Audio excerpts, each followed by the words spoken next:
kepada Allah Subhanahu wa taala, karena sebaik-baik bekal menuju kepada kehidupan setelah kematian adalah taqwa. Wa tazawwadu fa inna khairaz zadit taqwa. Berbekallah kamu, dan sebaik-baik bekal adalah taqwa. Jamaah salat Jumat yang dimuliakan Allah Subhanahu wa taala, di dalam surat Al-Kautsar Allah Subhanahu wa taala berfirman, A'udzu billahi minasy syaithanir rajim. Bismillahirrahmanirrahim. Inna a'tainakal kautsar Fasalli li rabbika wanhar inna syani'aka huwal abtar. Sesungguhnya kami telah memberikan kepadamu nikmat yang banyak, maka dirikanlah salat karena Rabbmu dan berkorbanlah. Sesungguhnya orang-orang yang membenci kamu dialah yang terputus. Jamaah salat Jumat yang dimuliakan Allah Subhanahu wa taala, ayat yang mulianya merupakan ayat yang mengandung makna yang sangat dalam, walaupun hanya leboh ayat. Dan mandum-mandum getanyo ayat yang mulianya pasti kata hafai. Bahkannya merupakan salah satu surat langganan getanyo di saat mengerjakan solat. Selain dari surat Al-Ikhlas, Al-As, dan juga Al-Kautsar. Jemaah dimuliakan Allah Subhanahu wa taala, ayat yang mulianya Allah Subhanahu wa taala mengajarkan kepada kita bahwa sesungguhnya Allah Subhanahu wa taala sudah memberikan kepada kita nikmat yang banyak. Inna a'tainakal kautsar. Sesungguhnya kami telah memberikan kepadamu nikmat yang banyak. Para ulama tafsir menjelaskan tentang nikmat yang banyak itu Al-Kautsar dengan berbagai macam penafsiran. Ada yang menafsirkan bahwa Al-Kautsarnya adalah merupakan telaga yang Allah Subhanahu wa taala gebi kepada Nabi kita Muhammad sallallahu alaihi wasallam itu pada hari akhirat. Dan barang siapa si berangkasa yang jut putau dan jut gujet i dalam telaganya, maka tidak akan pernah merasa haus selama-lamanya. Juga ahli tafsir yang lain menafsirkan bahwa Al-Kautsarnya adalah merupakan Allah kagebi geputran kepada getanya seorang nabi, kagebi kepada getanya Al-Quran, sunnah Rasulullah sallallahu alaihi wasallam. Dia juga merupakan Al-Kautsar, yaitu nikmat yang banyak. Yang jelas Allah Subhanahu wa taala kagebi nikmat kepada getanya sungguh cukup le, sehingga Allah gepegah wa in ta'uddu ni'matallahi la tuhsuha. Apabila kalian ingin menghitung nikmat yang telah aku berikan kepada kamu, maka sungguh Tidak ada satupun manusia yang sanggup menghitung nikmat Allah Subhanahu wa ta'ala. Nikmat penglihatan mantang yang gebil Allah bak gutanyo. Sungguh gutanyo tidak sanggup untuk menghitung. Kiban Allah gebil nikmat tanyo duh takalan. Mata hanya beop saja, namun kita bisa memandang jauh lebih besar daripada mata. Kiban lam gebi nikmat pendengaran oleh Allah Subhanahu wa ta'ala. Yang kita bedakan berbagai macam suara.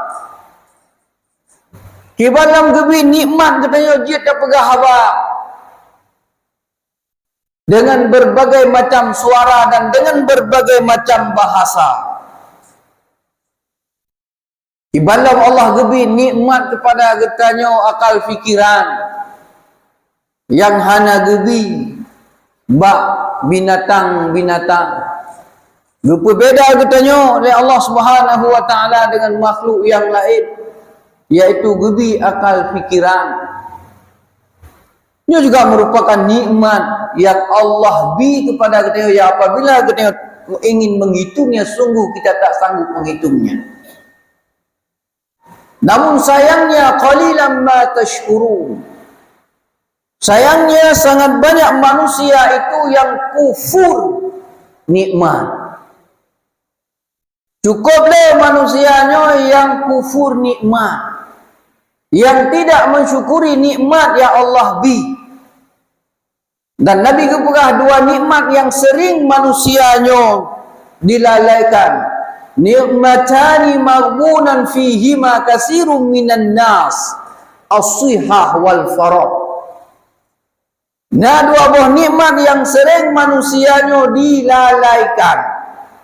Tidak mampu dia mempergunakannya pada hal-hal yang akan membawa manfaat bagi dia dunia dan akhirat. Yaitu nikmat farah, nikmat sehat dan nikmat kesempatan. Gebi nikmat sehat panca indera oleh Allah uronyo. Nikmat penglihatan, nikmat pendengaran, nikmat akal sehat, nikmat tubuh yang lain, nikmat sehat kaki dan lain sebagainya. Dubnale dun manusia uronyo tidak sanggup untuk dia pergunakan bisa mendekatkan diri kepada Allah Subhanahu wa ta'ala. Maka nyangkeh di antara salah satu penyebab manusianya akan Allah gepetamang dalam api neraka Jahannam karena tidak mensyukuri nikmat panca indera yang diberi oleh Allah. Walaqad zara'na li jahannama katsiran minal jinni wal ins lahum qulubun la yafqahuna biha wa lahum a'yunun la yubsiruna biha wa lahum adhanun la yasma'una biha ulaika kal an'am bal hum adall ulaika humul ghafilun. Dari sungguh manusia ini, sungguh Allah Subhanahu wa ta'ala akan memenuhi isi daripada api neraka Jahannam itu kebanyakan daripada jin dan manusia. Bahkan karena yang pertama adalah lahum qulubun la yafqahuna biha. Ada hati gebi akai sehat oleh Allah, tapi tidak bisa bersyukur. Tidak bisa memahami ayat-ayat Allah. Gebi penglihatan oleh Allah kan buta, oh periksa le doktor sehat, anak tak kira apa. Dia kekalan apa yang ingin kekalan, namun dia tidak bisa mempergunakannya untuk melihat ayat-ayat Allah. Munasik gebi pendengaran oleh Allah, dia dengar apa yang ingin dia dengar, namun dia tidak bisa bersyukur, tidak bisa mendengar nasihat-nasihat. Oh, lu dengar nasihat, anak manfaat. Dukna le du mureo gutayo ta dengar takwa, bertakwalah kepada Allah, bertakwalah kepada Allah. Tapi kadang-kadang lu tak dengar kakuh, tak dengar mentang kita tengok but tak lah. Lu tak dengar takwa di masjid. Munan tadbir dalam masjid katua tu ketakwanya. Jumaat takwa siat. Munan asal dia kahana takwa li. Munan maghrib insya subuh pula nya kahana takwa li. Katua tu. Jadi punya pendengaran la yasma'una biha. Hana fungsi pendengarannya untuk menjadikan dia taat kepada Allah, tidak bisa mensyukurinya. Maka Allah gepegah murung yang lagayan lage binatang ternak. Ulaika kal an'am, seperti binatang ternak, bahkan lebih sesat daripada binatang ternak, dan mereka itulah orang-orang yang lalai. Jadi urung-urung yang lalau udip dunia adalah yang tidak bisa mensyukuri nikmat Allah Subhanahu wa taala yang kagumi. Maka Allah Subhanahu wa taala melanjutkan ayat selanjutnya, fasholli li rabbika wanhar. Maka dirikanlah salat karena Rabbmu. Jadi karena nikmat yang kagumi oleh Allah cukup dia kepada kita, untuk tak hitung tidak akan sanggup kita menghitungnya, maka Allah hanya guyu apa katanya, hanya mengerjakan solat. Fasholli li rabbika wanhar. Maka solatlah kamu karena Rabbmu. Mengerjakan solat itu karena Allah Subhanahu wa taala, kan karena keadaan. Pakan ya salat Jumaat karena urun kabeh ya Jumaat mendu. Pakan dia hanale dia sembahyang asar berjamaah karena memang urun hanale dia sembahyang asar berjamaah. Pakan tok pidai rayo karena Jumaat. Ente menan asar pakan tok pidai karena urun kan tok pidai. Makanya Allah fasholli li rabbika wanhar. Salatlah kamu itu karena Rabbmu, bukan karena keadaan, kan karena tinggal di Aceh, kan karena tinggal dalam kampungnya, tapi karena katanya menyembah Allahnya adalah karena Allah. Karena salatnya adalah merupakan bukti bahawa katanya merupakan orang yang bersyukur atas nikmat yang telah Allah beri kepada katanya. Hanya Allah memerintahkan katanya untuk solat. Cuma dimuliakan Allah Subhanahu wa taala, wanhar. Oleh solat pun yang oleh Allah, berkorbanlah. Solat benar adalah merupakan bukti ibadah badan katanya. Sedangkan berkorbannya adalah merupakan bukti ibadah harta katanya, pengorbanan harta dilakir oleh Allah Subhanahu wa taala. Karena pada hakikatnya apa yang kita miliki urangnya adalah mandum-mandumnya adalah milik Allah Subhanahu wa taala. Dan hanya travel hanya tinggal lebih kurang 20 urat. Katanya akan menyambut hari raya Aidul Adha, yaitu hari raya kembali untuk menyembelih kurban. Artinya berkorbannya kan hanya 3 mentang. Mentang le punya pemahaman masyarakat katanya, karena yang kali ke kurban tahun yang kali berarti tahun yang akan datang hana ke berkurban li. Oh hijak ya lake le panitia ilum kali tahun yang kali. Padahal Aidul Adha itu adalah kita kembali untuk berkurban. Konsep hanya 3, namun berkali-kali setiap hari raya Aidul Adha bagi yang mampu, maka kita diperintahkan terus untuk berkurban. Allah ingin melihat sejauh mana bukti cinta kita kepada Allah Subhanahu wa taala yang kali gebi nikmat kepada kita yang cukup le. Kiban Nabi Ibrahim alaihi salam Kan harta gelaki oleh Allah. Namun yang gelaki oleh Allah adalah supaya Nabi Ibrahimnya untuk mengorbankan anaknya. Padahal Nabi Ibrahim cukup trip dia ke menikah.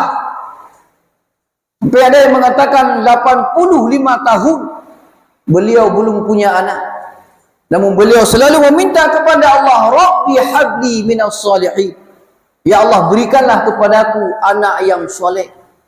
Beliau bersabar, lalu Allah berikan. Tatkala Allah berikan anak itu, Allah kembali mengujinya apakah dia kembali mencintai Allah, lebih mencintai Allah, ataupun beliau lebih mencintai anaknya. Allah menguji beliau dengan menyembelih anaknya, dan beliau pun lebih mencintai Allah daripada anaknya. Beliau siap mengorbankan anak tercintanya. Dan kan pura-pura memang bit-bit kagecok sikit, kagu puduk bataku beneci. Jamaah solat Jumat yang dimuliakan Allah Subhanahu wa taala. Uronyo nyan hanale gelake le Allah ba katanya. Allah hanya meminta kepada kita untuk menyembelih binatang. Dan itu pun tidak mahal. Mungkin dia tabuh kambing, dia tabuh domba, bahkan punya lumah dia tak bagi 7. Namun sayang di uronyo cukup le urang merasa tidak mampu untuk berkorban. Tapi untuk geblau HP le juta, apa juta untuk draw dan untuk ana ke nyan tabina. Untuk ke kredit Honda na apa? Untuk kebutuhan dunia mandu-mandu na siap berkorban. Tapi begitu diminta untuk Allah setahun sekali, mengatakan saya tidak mampu. Banyak yang mampu uronyo, ia minta kupon kurban, tapi tidak mampu untuk berkorban. Jamaah salat Jumat yang dimuliakan Allah Subhanahu wa taala, Allah menutup inna syani'aka huwal abtar. Sesungguhnya orang yang membenci kamu dialah yang terputus. Artinya para ulama tafsir mengatakan siapa yang tidak senang kepada tuntunan Allah, kepada contoh Rasulullah sallallahu alaihi wasallam, itulah mereka yang telah terputus daripada nikmat Allah Subhanahu wa taala. Orang-orang yang benci kepada perintah-perintah Allah, artinya yang tidak mau mengerjakan perintah-perintah Allah dan sunnah-sunnah Rasulullah sallallahu alaihi wasallam, yang ke urung-urung yang akan terputus dari berbagai macam kenikmatan-kenikmatan, yang ke urung-urung yang terputus daripada keberkahan-keberkahan. Maka behirin tu urung-urung urung lepeng dum tapi hana berkah. Bahkan karena tidak mau mengikuti apa yang telah dicontohkan oleh Rasulullah sallallahu alaihi wasallam. Jamaah salat Jumat yang dimuliakan Allah Subhanahu wa taala, maka oleh karenanya mari kita perhatikan ayat yang mulianya supaya kita bisa menjadi hamba-hamba Allah yang mensyukuri nikmatnya. Karena Allah mengatakan la in syakartum la azidannakum wa la in kafartum inna azabi lasyadid. Apabila kamu mensyukuri akan nikmatku, maka aku akan menambah nikmat kepadamu. Namun sebaliknya apabila kamu itu kufur, ingat sesungguhnya azabku itu sangat pedih. Aku qouli hadza wastaghfirullah li wa lakum wastaghfiruhu innahu huwal ghafur.